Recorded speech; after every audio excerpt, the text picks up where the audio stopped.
আমার চুলগুলো খুব শখ করেই বড় করছিলাম, ভাবছি আর কখনোই চুলগুলো কাটবো না, কিন্তু মাঝখানে এত গরম পড়ছিল আর বাচ্চাদের এমনিতেই গরম বেশি, মানে ঘেমে পুরো কপালের সাইডে কয়েকটা ঘামাচি উঠে গেছিলো, এর জন্য মনটাকে শক্ত করে ওর চুলগুলো কেটে দিচ্ছিলাম।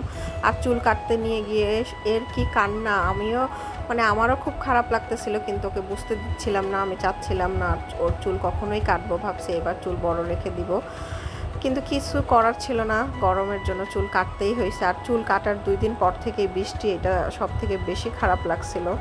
ও মাথায় হাত দিয়ে বারবার বলতেছিল আমার চুল কোথায়। চুল কাটার পর ওর রিয়াকশন,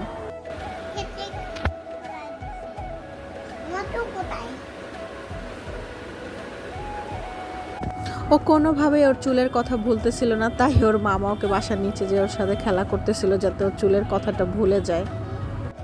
টাটা, বাই বাই, সবাই ভালো থাকবেন, আমার ছোট্ট পাখিটার জন্য সবাই দোয়া করবেন। আল্লাহ হাফেজ।